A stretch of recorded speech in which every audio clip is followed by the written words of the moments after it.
Muy buenos días a todos los que nos escuchan hoy en Apologética con Marta. Para los que nos escuchan por primera vez, la apologética consiste en dar una explicación clara y concisa de la fe que existe en la persona, y en este programa nos dedicamos a la apologética cristiana. Nos equipamos para poder dar razones a favor de la fe cristiana, utilizando la Biblia, la ciencia, la filosofía, la historia, la arqueología y otros recursos que nos ayudan a explicar por qué creemos que Jesús es Dios, que Él nos habló mediante lo que está escrito en la Biblia y que podemos confiar que Él regresará muy pronto. Dios mismo nos dio la habilidad de comprender la ciencia que nos ayuda a descubrir y explicar cómo opera el universo y a maravillarnos ante el poder omnisciente de Dios. La historia es también parte de la apologética porque muchas profecías se han cumplido y otras se están cumpliendo hoy día ante nuestros propios ojos. Es bien posible que nuestra propia generación sea testigo del regreso de Jesús a la tierra, y ese será un día lleno de gloria cuando por fin podamos disfrutar la presencia de nuestro amado Dios y disfrutar de su amor, de su fidelidad y de su justicia, y con Él por el resto de nuestra eternidad. Definitivamente podemos tener una fe bien establecida en la realidad del único Dios que trajo este mundo en existencia, que aún lo mantiene en operación y que prometió restaurarlo con toda su gloria. Dios nunca ha abandonado a su creación. Ahora, en lo que Jesús regresa, nosotros los creyentes debemos estar ocupados compartiendo el Evangelio con aquellos que no conocen de Jesús. Un grupo que no conoce de Jesús son los practicantes del budismo.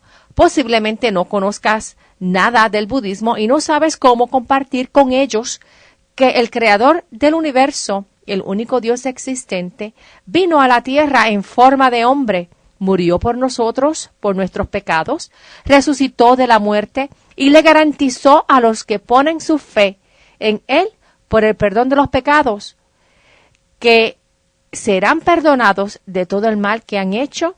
Les prometió la resurrección y la vida eterna. Hoy vamos a estudiar sobre el budismo y cómo podemos ayudar a otros a comprender que el verdadero amor de Jesús está también disponible para ellos.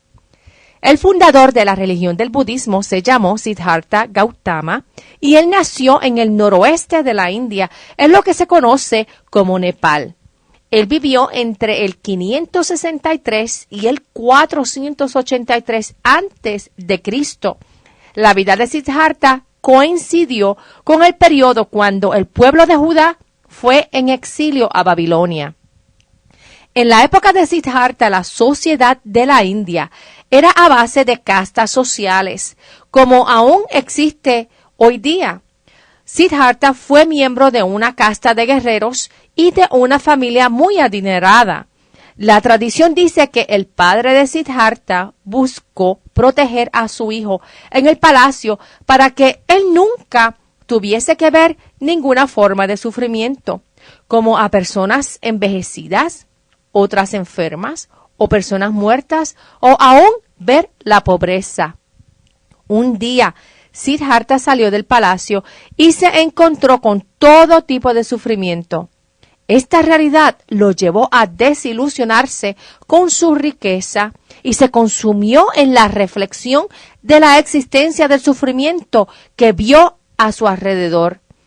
A los 29 años de edad, él abandonó las riquezas para buscar una solución al sufrimiento. Su vida se puede dividir en 3 periodos: uno de gran placer, otro de investigación y un último periodo de iluminación. Como resultado de su encuentro con el sufrimiento, él dejó atrás sus riquezas y a toda su familia, incluyendo a su esposa y a su hijo. Él se comprometió a descubrir la fuente del sufrimiento y cómo derrotarlo. Su primer intento fue el ascetismo. Tal vez te preguntes, ¿Qué es el ascetismo? El ascetismo es la doctrina filosófica y religiosa que busca purificar el espíritu por medio de la negación de los placeres materiales o de la abstinencia. El ascetismo extremo se practica mayormente en el jainismo y en los tipos del budismo. Siddhartha practicó la negación del placer que dan los alimentos a un punto que perdió muchísimo peso y casi se muere cuando su cuerpo se debilitó tanto que casi se ahoga bañándose en un río. Cuando vio que el ascetismo no le funcionó como solución al problema del sufrimiento, comenzó a buscar otra alternativa. Siddhartha trató la meditación. Mientras él meditó por muchísimo tiempo bajo un árbol de higo, él indicó que llegó a un punto místico de la iluminación.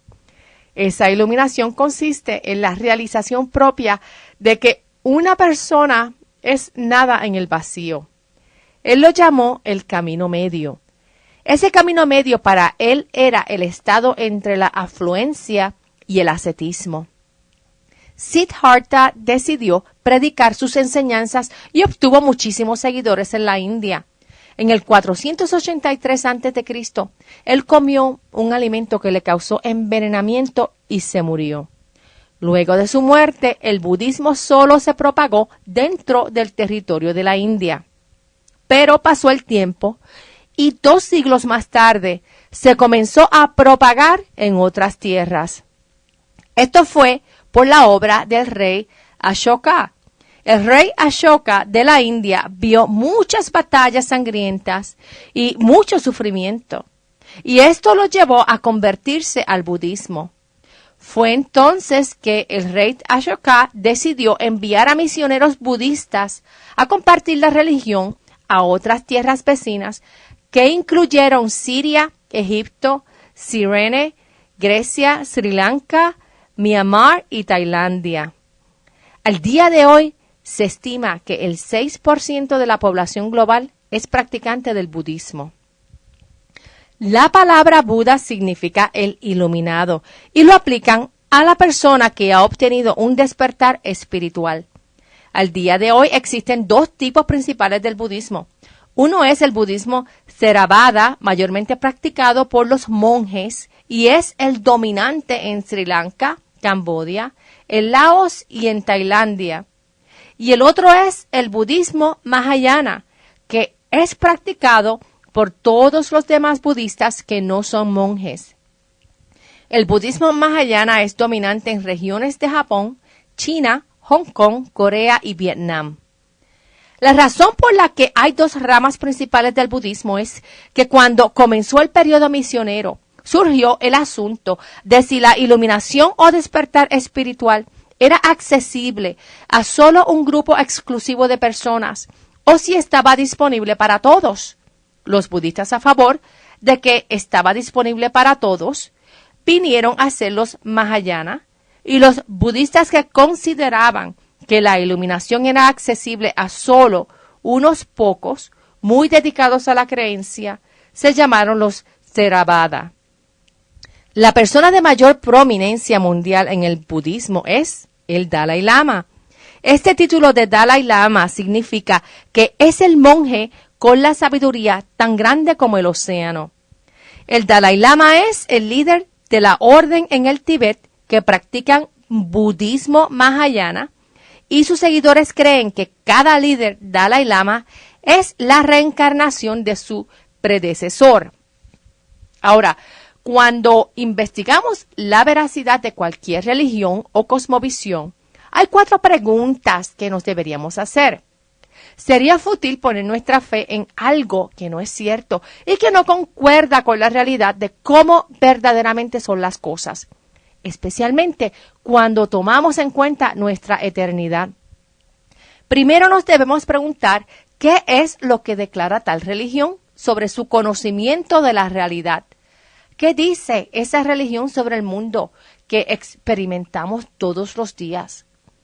Segundo es, ¿cómo esa religión declara conocer la verdad? ¿Cuál es la fuente de la evidencia? ¿Cómo llegó a sus conclusiones? Tercero, ¿Qué evidencia ofrece la religión para validar su conocimiento de la realidad?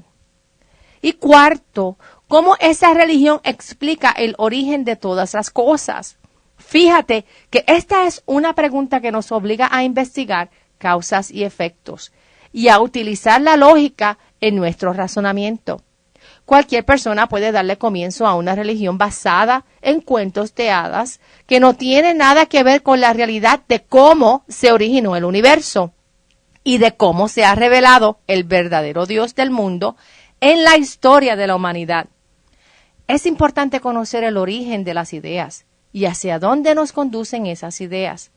Es importante conocer el verdadero creador del universo y quién es el único que en realidad tiene el control de todas las cosas. Vamos entonces a aplicar estas 4 preguntas al budismo. La primera es, ¿qué exactamente declara conocer el budismo? ¿Cuáles son algunas de sus aserciones principales? Primero, que el budismo declara que uno mismo no existe. Niega la existencia del individuo. La meta en la vida de la persona es la iluminación o un despertar espiritual al lograr el estado de nirvana, que significa la extinción de uno mismo. Ahora, recuerden que hay 2 tipos principales de budismo. El budismo Theravada, que es principalmente el practicado por los monjes, es ateísta, o sea, no creen en Dios o dioses. Mientras que el budismo Mahayana, que es practicado por el resto de los creyentes, es politeísta, o sea, creen en muchos dioses. Sin embargo, también existe el budismo Zen, que es muy popular dentro de la nueva era, y ese tipo Zen es panteísta, ya que creen que Dios es todo, el universo es Dios, la creación es Dios, y todo lo que existe es Dios, hasta uno mismo es Dios. Aunque aquí hasta ahora he nombrado las creencias principales y más prevalentes, las creencias dentro del budismo varían entre las diferentes culturas y puede que sea difícil de clasificarse. Existen muchas sectas dentro de los diferentes grupos budistas, pero sin embargo, la mayoría de las sectas sí declaran tener cierto fundamento en las enseñanzas de Buda. Entonces, esto nos lleva a qué fue lo que principalmente enseñó Buda. Buda enseñó lo que se conoce como las 4 nobles verdades. La primera noble verdad es que vivir es sufrir. La segunda es que el sufrimiento es causado por los deseos. Tú deseas algo y ese deseo te va a causar mucho sufrimiento. La tercera noble verdad es que tú puedes eliminar el sufrimiento al eliminar el deseo. Y la cuarta es que tú puedes eliminar el deseo siguiendo un camino noble de 8 pasos. ¿Y cuáles son esos 8 pasos que enseñó Buda? Esos 8 pasos son la visión o comprensión correcta, el pensamiento o determinación correcto, la manera correcta de hablar, el actuar correctamente, el medio de vida correcto, el esfuerzo correcto, tener la conciencia del momento correcto y la concentración o meditación correcta. Ahora, ¿cómo comparan estas creencias con el cristianismo? En cuanto a la verdad, podemos notar que la verdad en el cristianismo es absoluta y el estándar absoluto es Dios. Mientras que en el budismo la verdad es relativa. Es relativa a cada ser humano en su esfuerzo de lograr el nirvana. Por ejemplo, cada ser humano tiene una idea personal de lo que significa llevar a cabo cada uno de los 8 pasos correctamente. En cuanto a Dios, el cristianismo enseña que Dios es inteligente, todopoderoso, es moralmente perfecto, no cambia y es infinito. Ahora, dependiendo del tipo del budismo que se practica, en el Theravada creen que Dios es nulo, que no existe. Pero los budistas mahayanas creen que los mismos Budas son deidad. Mientras que el cristianismo mantiene que el universo es real, fue creado, tuvo un comienzo y es aún mantenido en existencia por Dios, Los budistas creen que todo es una ilusión, incluyendo el universo. Aquí vemos una gran desconexión entre la ciencia y la fe en el budismo. Mientras que el cristianismo enseña que el mal es real y es una corrupción de lo que originalmente se creó bueno, el budismo enseña que el mal es una ilusión. Varios cultos presentes, como el Curso en Milagros, promovido por Marianne Williamson y Oprah, han adquirido esta misma idea de que el mal es una ilusión. Mientras que el cristianismo mantiene que el sufrimiento es causado por el pecado, por un mundo caído en pecado y por la habilidad de cada ser humano de actuar libremente, el budismo enseña que el sufrimiento es causado por los deseos en un mundo ilusorio. Mientras que el estándar ético del cristianismo es la ley moral de Dios, en el budismo la ética consiste de 10 preceptos. Y lo más importante, mientras que la salvación en el cristianismo es un regalo gratis de Dios, en donde Dios nos regala el perdón de los pecados y nos otorga una resurrección física a la vida eterna mediante la fe puesta en la obra de Jesús en la cruz, de que Jesús murió en la cruz en nuestro lugar, para nosotros no tener que pagar por todo el mal que hemos hecho o el bien que no hemos hecho. El budismo enseña varias otras alternativas dependiendo de la rama del budismo. Una rama enseña que una persona puede obrar hasta lograr la reencarnación, o según la otra rama, que la persona puede lograr una extinción completa de su persona en el nirvana mediante el camino de los 8 pasos. Existe una gran diferencia entre la reencarnación y la resurrección. O ambas son falsas, o una puede ser cierta y la otra falsa. Pero ambas, la resurrección y la reencarnación, no pueden ser ciertas a la misma vez. Solo una forma de regresar a la vida puede ser cierta.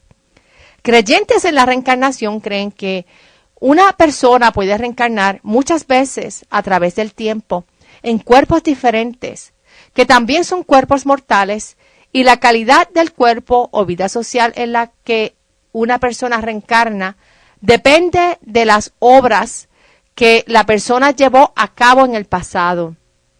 Sin embargo, Cristo nos enseñó y fue nuestro ejemplo número 1 de la resurrección. No fue una ilusión que Jesús sufrió, ni fue una ilusión que Jesús murió en la cruz. Jesús murió crucificado y fue sepultado. Su sepulcro fue sellado y 2 guardias fueron colocados en la entrada para prevenir que alguien se robara el cuerpo de Jesús.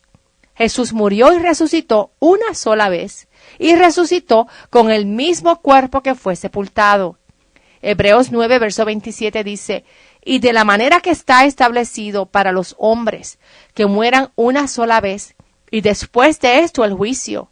Así también Cristo fue ofrecido una sola vez para llevar los pecados del mundo, y aparecerá por segunda vez sin relación con el pecado para salvar a los que le esperan. Jesús había predicho su muerte y en qué cuerpo resucitaría. En Juan capítulo 2, verso 19 dice: Jesús le respondió a los judíos: destruid este templo y en 3 días lo levantaré. Él se estaba refiriendo a su cuerpo como el templo. El apóstol Juan fue uno de los testigos que vio a Jesús morir y lo vio resucitado con el mismo cuerpo que había muerto.